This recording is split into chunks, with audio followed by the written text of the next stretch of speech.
जय हिंद। देखिए, आज अजीब से मन से बात करना पड़ रहा है।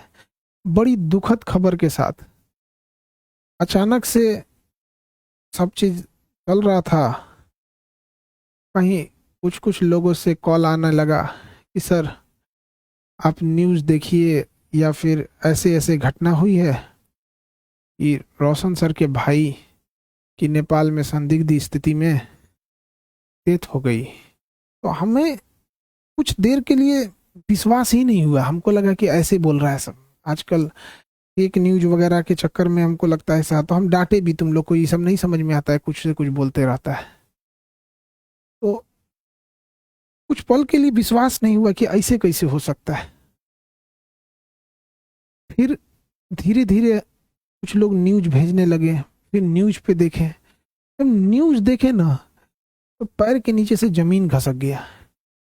एक समय एक कैसा अजीब करवट ले रहा है, किस दौर में, किस स्थिति में समय चला गया है, आखिर ऐसे कैसे हो गया।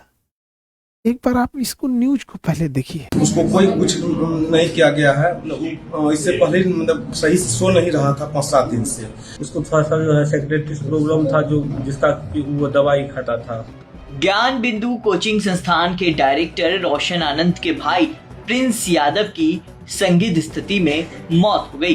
वहीं उनके मौत के मामले में अब एक बड़ा खुलासा हुआ है। प्रिंस यादव के साथ नेपाल गए उनके दोस्तों ने बड़ा खुलासा करते हुए बयान दिया। सुनिए, प्रिंस यादव के साथ नेपाल गए उनके दोस्तों ने उनकी मौत को लेकर क्या कुछ बताया। हम प्रिंस का दोस्त हैं। प्रिंस का पहले से दवाई चलता था मेंटल का, उसको 2 बार अटैक आ चुका था। उसको कोई कुछ नहीं किया गया है। इससे पहले मतलब सही से सो नहीं रहा था 5-7 दिन से। तो 2-3 दिन से वो दवाई स्टार्ट किया, तो 2-3 दिन से मतलब पर्याप्त मात्रा में सोने लगा। कल भी देखे सो रहा है, बोले अब तो रिलैक्स हो गया। मछली जिसको जो सो गया तो उसको मेंटल ऑटोमेटिक शांत हो जाता है। तो हम लोग सोचे कि अब सो रहा है। उसके बाद मतलब शाम में मतलब हम लोग बाहर निकले। एक मतलब मेरे साथ में जो है ललतो उर्फ परजेश जो है, उसको वहाँ पे छोड़ के गए। तो वो आके मतलब पर्याप्त मात्रा में सो रहा था। धीरे धीरे हुआ क्या, लंबा मतलब सांस लेने लगा, लंबा सांस लेने लगा। तो उसके बाद वो हमको कॉल किया, हम लोग को, तो तुरंत हम वहाँ आए। मतलब हम जितना भी थे साथी उसको तो एम्बुलेंस मंगवाए। एम्बुलेंस न्यूरो हॉस्पिटल लेकर आए, समझे। तो वही उसी एक क्रम में उसका डेथ हो गया। कोई मारा क्या? नहीं, कोई नहीं। हम लोग बहुत करीबी दोस्त हैं। हम लोग क्यों जो करेंगे उसको। कोई दूसरा ही कोई मारा? नहीं, कोई नहीं। उसको पहले से दवाई चलता था। हम लोग जो है 3 तारीख को प्रिंस के साथ यहाँ नेपाल आए हुए थे और नेपाल में अलग अलग होटल में रह रहे थे। इस घटना के रात में अचानक क्या हुआ कि हम लोग 6 बजे का प्रिंस खाना वाना खा करके अच्छा से सो गया था दवाई खा करके। उसको थोड़ा सा जो है सेक्रेटरी प्रॉब्लम था, जो जिसका वो दवाई खाता था। घटना के दिन हम लोग जो है यानी कि यहाँ इनरवा घूमने के लिए थोड़ा सा चल गए थे, क्योंकि वो सोता था। तो हम लोग सोचे तब तो घूम आते थोड़ा देर। वो पूरा सामान ही था। और यानी जब हम लोग घूम के आए, जब घूमने गए तो वहाँ फोन आया कि ऐसे इसका तबीयत खराब हो चुका है। तो जब तक हम लोग आए तब तक एम्बुलेंस में बिठा करके हॉस्पिटल ले गए। तो हॉस्पिटल में प्रयास किया बचाने का, लेकिन बचाया नहीं जा सका। उसको हम लोगों में से किसी के द्वारा मारपीट नहीं किया गया है, ना ही किसी अन्य व्यक्ति के द्वारा मारपीट किया गया है। कोई मारा नहीं है। वो जो है बीमारी का मतलब सेक्रेटरीज का बहुत समय दवाई खा रहा था, उसी के कारण मरा है। पटना के ज्ञान बिंदु कोचिंग संचालक रोशन आनंद के भाई प्रिंस यादव की नेपाल के विराट नगर में हुई मौत को लेकर नेपाल पुलिस की जांच में बड़ा खुलासा सामने आया। शुरुआती जांच में ये बात सामने आई कि प्रिंस यादव मिर्गी की दवा का सेवन करते थे और उनके कमरे से ऐसी दवाएं भी बरामद हुई। नेपाल पुलिस के अनुसार प्रिंस यादव अपने कुछ दोस्तों के साथ विराट नगर के एक होटल में ठहरे हुए थे।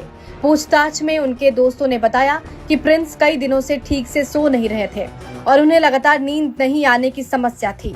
बताया जा रहा है कि दवा शुरू करने के बाद ही उन्हें नींद आने लगी थी।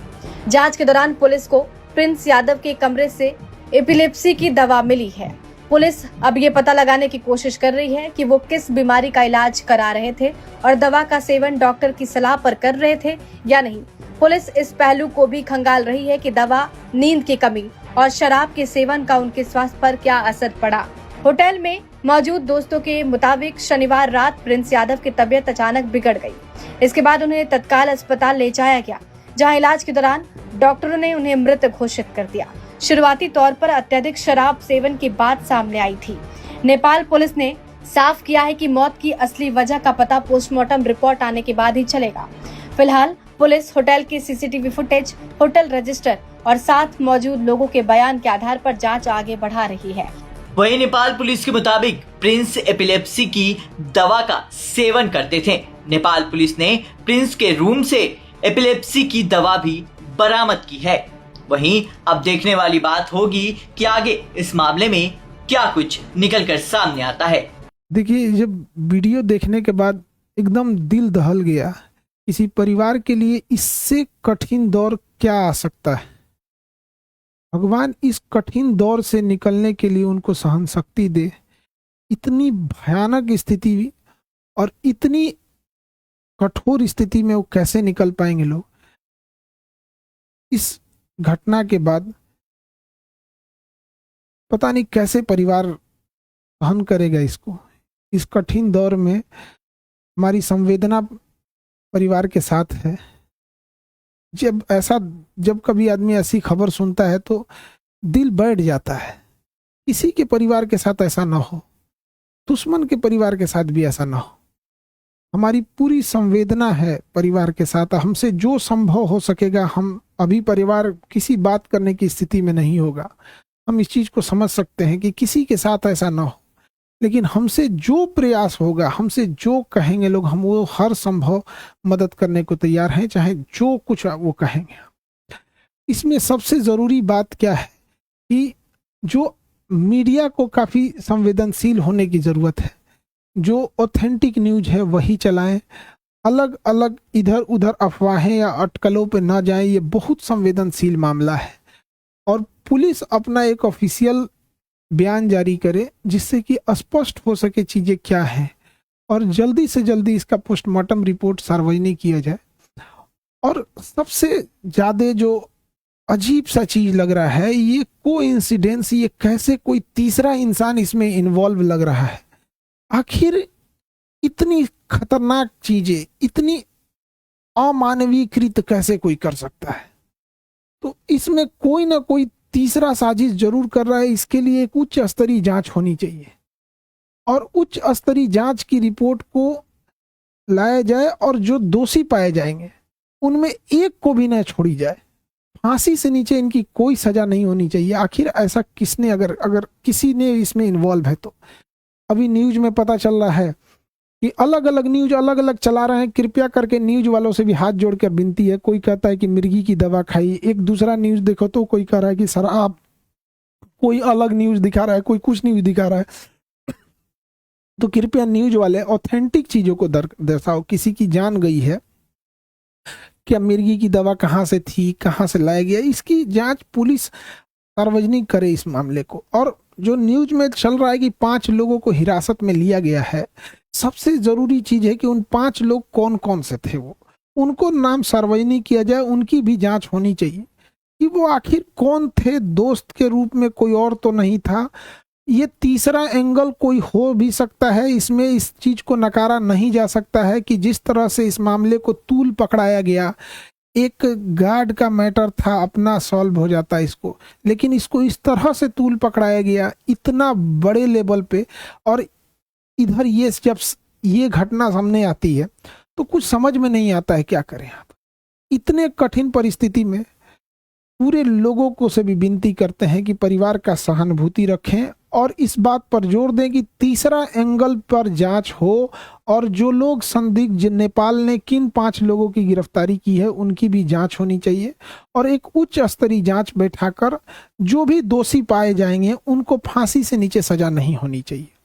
देखिए, जो इंसान अब पुण्य आत्मा अब दुनिया से चली गई, भगवान उनको शांति दे, लेकिन यदि इसमें जो इन्वॉल्व है उसको पुलिस पकड़ लेती है या उच्च स्तरीय जांच में आती है तो कहीं ना कहीं ये उचित रहेगा।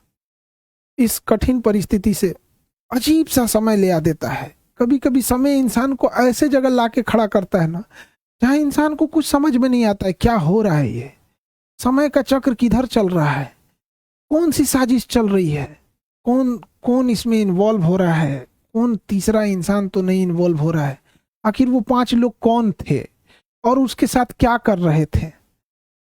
उस पुण्य आत्मा के लिए श्रद्धांजलि देते हैं। और इस कठिन परिस्थिति में मेरी संवेदना परिवार के साथ है।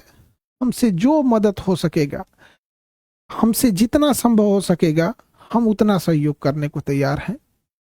लेकिन सबसे जरूरी चीज है कि पुलिस को इसमें आके एक ऑफिशियल प्रेस विज्ञप्ति जारी करनी चाहिए और जल्दी से जल्दी जो रिपोर्ट है उसे सार्वजनिक करनी चाहिए, ताकि चीजें सही दिशा में जाए। मेरी संवेदना परिवार के साथ है। अब ऐसी परिस्थिति में इंसान को कुछ बोलना भी बड़ा अजीब सा लगता है कि क्या इंसान बोले, ऐसा समाज समय कहाँ ले आके खड़ा कर देता है।